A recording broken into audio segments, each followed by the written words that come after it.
सखी। ये शब्द सुनते ही अंजलि दरवाजे से पीछे हट गई। उसके पांव लड़खड़ाने लगे और धड़कनें तेज हो गई। अंजलि को अच्छे से याद था कि उसकी मां जिससे बात किया करती थी और जिसके कहने पर उन्होंने खुदकुशी की, वो उसे सखी कहा करती थी।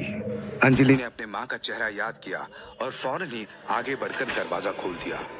अंजलि को लगा कि दरवाजे पर सखी होगी। उसके मन में कई सवाल थे जो उसे सखी से करने थे, लेकिन दरवाजे पर सखी नहीं, देव था। तुम दरवाजा क्यों नहीं खोल रही थी?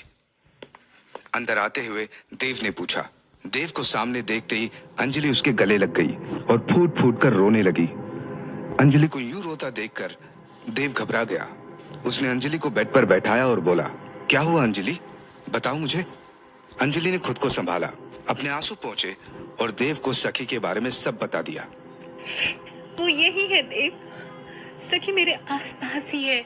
ये सब सुनकर देव ने पहले तो कमरे का दरवाजा बंद किया, फिर अंजलि को पानी की बोतल देते हुए बोला, ये लो पानी पियो। तुम मेरी बात का यकीन नहीं कर रहे ना?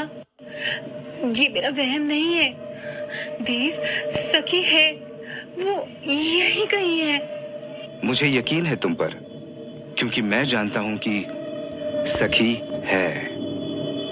अंजलि, तुम जानते हो, लेकिन तुम कैसे? अंजलि ने हैरानी से कहा। देव ने अंजलि का हाथ अपने हाथ में लिया और धीरे से बोला, सखी एक रूह है और वो तुम्हें मारना चाहती है, लेकिन मैं तुम्हें कुछ नहीं होने दूंगा। मारना चाहती है? लेकिन क्यों? ये सुनकर देव ने अंजलि को गले लगा लिया और थोड़ी बदली हुई आवाज में बोला, क्योंकि तुम मेरे रास्ते का सबसे बड़ा कांटा हो।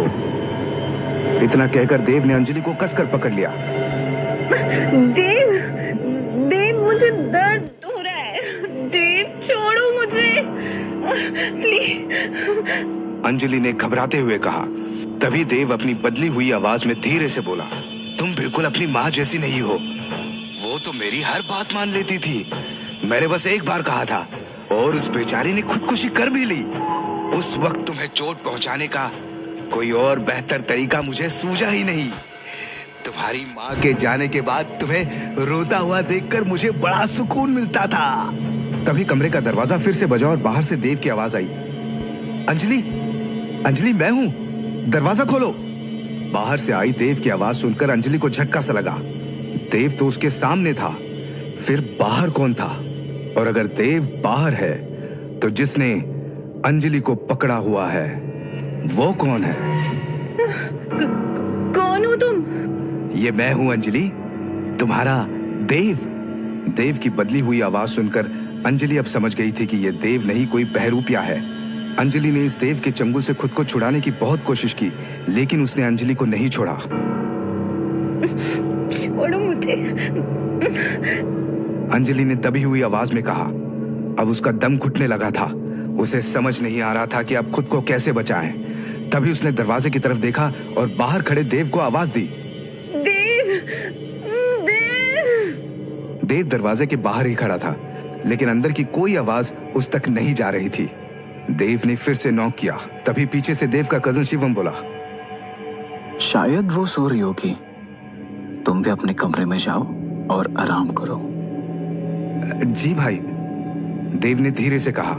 कमरे के अंदर मौजूद उस बहरूपिया देव ने तेज आवाज में बोला, कोई तुम्हें नहीं सुन रहा, कोई नहीं आने वाला। जाने दो मुझे, प्लीज। ये सुनकर उस बहरूपिया देव ने एकदम से अंजलि को छोड़ दिया और जोर जोर से हंसने लगा।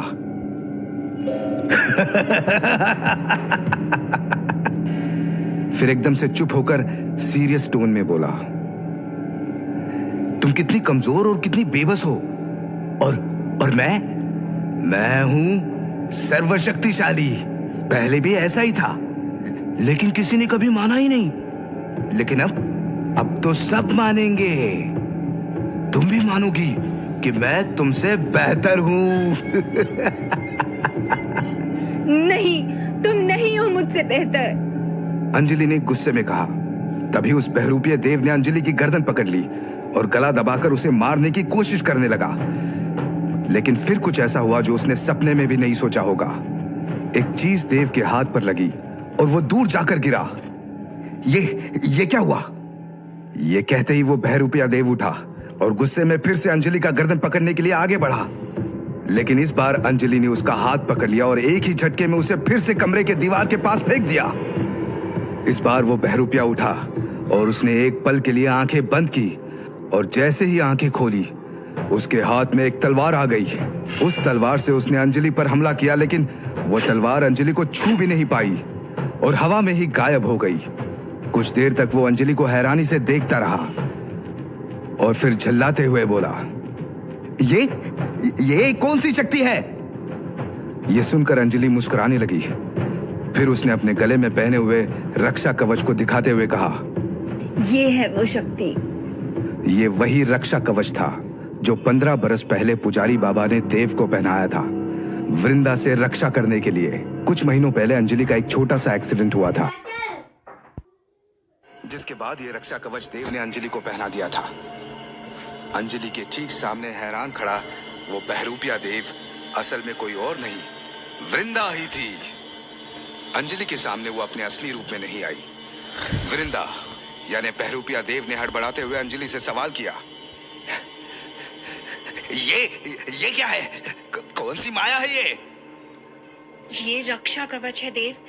क्या तुमने इसे नहीं पहचाना? ये तुमने ही तो मुझे दिया था। अंजलि ने कहा। वो अब जान चुकी थी कि जो उसके सामने है वो देव नहीं है। दीवार के पास खड़ा हुआ बहरूपिया देव कुछ नहीं बोला कि तभी अंजलि ने रुद्राक्ष की उस माला को गले से निकालकर हाथ में ले लिया और उस बहरूपिये उर्फ वृंदा की तरफ बढ़ने लगी। ये पहली बार था जब वृंदा को डर लगा। अंजलि जैसे ही उसके करीब पहुंची वो गायब हो गई। उसके गायब होते ही अंजलि ने राहत की सांस ली और फौरन ही कमरे का दरवाजा खोल दिया। शिवम अब वहां नहीं था, लेकिन देव अब भी दरवाजे पर ही खड़ा था। अंजलि को देखते ही देव उसके गले लग गया। अंजलि की आंखों में आंसू उतर आए। रोते नहीं अंजलि, मैं हूं ना यहाँ, देव ने कहा। तभी उसकी नजर माला पर पड़ी। अपने रक्षा कवच को अंजलि के हाथ में देखकर देव बोला, तुमने इसे क्यों उतार दिया? अंजलि ने कुछ नहीं कहा। वो दोनों कमरे में आ गए। अंजलि को बेड पर बैठाकर देव ने आगे कहा, अंजलि क्या हुआ था यहाँ, बताओ मुझे। कुछ देर पहले कमरे में जो भी हुआ था अंजलि ने देव को सब बता दिया। वो सब सुनते ही देव समझ गया था कि उसकी शक्ल में वो बहरूपिया कोई और नहीं वृंदा थी। देव ने अंजलि का हाथ अपने हाथ में लिया और ना चाहते हुए भी वृंदा के बारे में अंजलि को सब बता दिया। जो बचपन में हुआ वो भी और जो अभी हो रहा था वो भी। वृंदा, ये नाम तो मैंने कहीं सुना है। अंजलि ने धीरे से कहा। तभी अंजलि को अपने एक पास्ट मेमोरी की झलक दिखी। वृंदा, कहाँ हो तुम? वृंदा। नदी किनारे पर खड़ी अंजलि वृंदा को पुकार रही थी।